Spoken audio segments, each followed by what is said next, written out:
El Parlamento Europeo ha retirado la inmunidad a Carles Puigdemont, lo que permite reactivar la orden de extradición.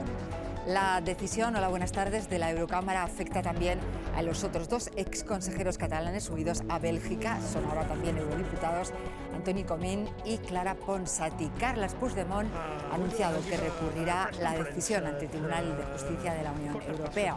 A favor de levantar la inmunidad del expresidente catalán han votado 400 parlamentarios, 248 en contra y 45 se han abstenido. La votación ha evidenciado un nuevo desencuentro en el gobierno de coalición. El PSOE ha votado a favor y Unidas Podemos ha votado en contra. La ministra de Exteriores aplaude la decisión del Parlamento Europeo. Esquerra Republicana amenaza a los socialistas con retirarles su apoyo. El PP y Vox critican que Unidas Podemos apoye a Carles Puigdemont y hablan de espectáculo bochornoso de los socios de gobierno. Hoy también el juez de vigilancia penitenciaria ha revocado la semilibertad de los 7 presos del Procés que cumplen condena en Lledoners. Lo previsible es que ya no salgan cuando vuelvan esta noche a dormir a prisión. No se ha pronunciado aún sobre las exconsejeras que están también en tercer grado. El extesorero del Partido Popular, Luis Bárcenas, ha asegurado hoy en el juicio sobre la caja B del partido que el expresidente del gobierno conocía esa contabilidad y que grabó una conversación con Mariano Rajoy que lo probaba. Él, espantado, me dice que cómo puedo tener esos papeles y los destruye en la destructora que tenía a su espalda. Luis Bárcenas dice también que le robaron esa y otra grabación, ha defendido la veracidad de sus papeles y ha acusado a la antigua dirección del Partido Popular de cobardía por no reconocer, ha dicho, que se financiaron de forma irregular.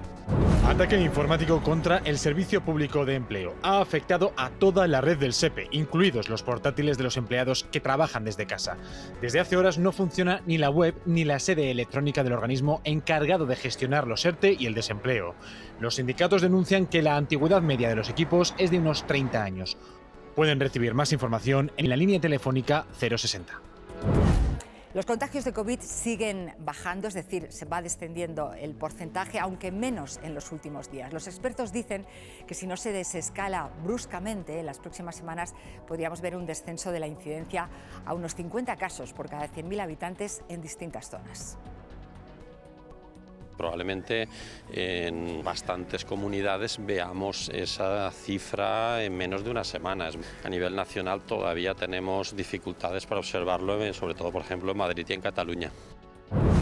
En esa comparación sobre los diferentes territorios nos vamos a fijar en uno donde la situación ha sido la mejor probablemente durante toda la pandemia. Primero vemos la evolución de la pandemia en la media nacional, es la curva en rojo, y debajo en naranja está la curva correspondiente a Canarias. Aunque allí está subiendo la incidencia en los últimos días, es el único territorio donde nunca ha llegado a lo que se considera riesgo extremo. Vemos esa línea de puntos que lo marca porque no han pasado de los 250 casos por cada 100.000 habitantes. Sanidad propone ampliar el cierre perimetral de todas las comunidades autónomas durante Semana Santa al puente de San José del 17 al 21 de marzo, allí donde sea festivo. Así figura en el documento que va a presentar mañana en la reunión del Consejo Interterritorial de Salud, al que ha tenido acceso Televisión Española. La Comunidad de Madrid sigue oponiéndose a estos cierres. La OCDE mejora las previsiones económicas para España. Después de caer un 11%, el PIB en 2020 espera que en 2021 crezca un 5,7% y un 4,8% en 2022, cuando ese rebote pierda fuerza. Son 7 y 8 décimas porcentuales más que lo que preveía en diciembre, aunque el escenario económico que augura sigue empeorando al del gobierno. Aún así, la OCDE estima que de entre las principales 20 economías del mundo, la española sea la cuarta a la que más le cueste recuperarse a niveles previos al COVID. Otros informes revelan las dificultades por las que atraviesan los más castigados por la pandemia. 1 de cada 3 personas atendidas por Cáritas en este último año pedían ayuda por primera vez o han vuelto después de mucho tiempo. Un 55% de ellos viven en situación de pobreza severa. Las diferencias dentro del Gobierno han impedido que se aprobara hoy el plan de ayudas a pymes y autónomos. Los ministerios tienen que decidir cómo se van a repartir los 11.000 millones de euros que anunció el presidente del Gobierno para aliviar a los sectores más castigados por la pandemia. Se baraja dividir esos 11.000 millones en 3 fondos. Uno para quitas y reestructuración de deuda, otro para un fondo de recapitalización de pymes y el que más debate genera es el de las ayudas directas. 3 personas han muerto en una vivienda del Molar. Los servicios de emergencia han acudido a extinguir un incendio en una casa aislada. Se han encontrado los 3 cadáveres, un hombre y una mujer de unos 45 años y una niña de 11. Al parecer, los 3 tenían signos de violencia. El suceso está siendo investigado por la Guardia Civil.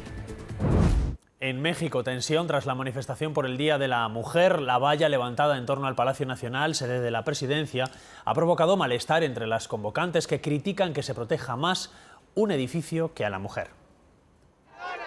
En México, la marcha del 8 de marzo se ha topado con un muro. El Palacio Nacional, donde vive el presidente, se había blindado ante la previsión de violencia. La tensión terminó de estallar con el despliegue policial. Tenían orden de no reprimir y acabaron replegándose detrás de la valla. Cuando un grupo logró derribarla, respondieron con gas pimienta provocando una estampida. A la rabia acumulada durante años se suma este año la polémica por el apoyo del presidente a un candidato acusado de abuso sexual y de violación, y además la colocación de esta valla que muchos entienden como una provocación y un desprecio hacia su causa. Más que nada el hecho de que se proteja más a un bien inmueble, que la vida de todas nosotras es algo que duele. En la valla falta espacio para las más de 3.700 mujeres asesinadas en México el año pasado. Que se den cuenta que no estamos seguras y que no solamente es en la ciudad, que todo el país está sufriendo una masacre contra las mujeres. Solo quieren vivir sin miedo. Y en el Reino Unido aumenta la presión para que la familia real responda a las acusaciones de racismo hechas por los duques de Sussex. En una entrevista, el príncipe Carlos no ha hablado de esa entrevista durante su visita hoy a un centro de vacunación, pero algunos medios británicos aseguran que se ha reunido con su madre, la reina de Inglaterra, y con su hijo Guillermo. En Estados Unidos, la llegada de menores no acompañados está desbordando los centros de la frontera. Hay más de 3.000 en instalaciones que están pensadas para adultos en unas condiciones muy malas. Es todo un reto para el presidente Joe Biden, que prometió humanizar la inmigración. La realidad sobre el terreno se lo está poniendo difícil cumplir con su palabra. Cada semana más niños cruzan esta frontera solos y la prensa filtra cifras alarmantes. Más de 3.200 menores bajo la custodia de la patrulla fronteriza, en centros pensados para adultos, mientras esperan un hueco en un albergue para menores. Jacqueline, 15 años, termina ahora su travesía. Por fin vuelve a abrazar a su madre, que cruzó hace más de 3 años a Estados Unidos. Jacqueline acaba de pasar por uno de esos centros y cuenta que allí pasaba frío con las mantas de aluminio. Casi todos los días entraban y entraban. Y que cada día llegaban más niños. La administración Biden sigue aplicando una medida decretada por Trump durante la pandemia para devolver a México a la mayoría de los que cruzan, pero no devuelve a los menores no acompañados. Los albergues están al límite y muchos niños esperan más tiempo del que deberían en los centros de detención, como ocurría en 2019. Entonces fue un escándalo descubrir que los niños no tenían acceso a una ducha, jabón, pasta de dientes ni a suficiente comida. Y ahora el gran reto para Joe Biden es cumplir su promesa de humanizar el sistema migratorio y contener al mismo tiempo el efecto llamada. Las detenciones en la frontera se disparan y su gobierno pide paciencia y tiempo para acometer la reforma migratoria más ambiciosa en décadas. Su última medida: conceder protección temporal a los venezolanos que han huido de su país. Unas 320.000 personas podrán salir de la clandestinidad al menos durante año y medio, algo que celebra la oposición venezolana. El expresidente de Brasil, Lula da Silva, podría presentarse a las próximas elecciones contra Jair Bolsonaro. Un juez del Tribunal Supremo ha anulado las sentencias que le condenaron a prisión y le inhabilitaron para ejercer la política. El expresidente brasileño vuelve a la condición de imputado por corrupción. Los casos se trasladan a un tribunal federal de Brasilia y además esta decisión judicial anulando las condenas a Lula da Silva podría ser revertida por la Corte Suprema si la Fiscalía apela. Todo esto llevará tiempo y despeja el camino para que Lula vuelva a la arena política. La carrera hacia las elecciones de 2022 acaba de comenzar. Según los analistas, reforzará la polarización entre el ultraderechista Jair Bolsonaro y el Partido de los Trabajadores, y ningún otro candidato opositor tiene el magnetismo electoral de Lula. La caótica gestión de la pandemia puede pasar factura a Bolsonaro, y una reciente encuesta mostraba que el 50% de los brasileños votaría por Lula contra un 38% que elegiría al actual presidente.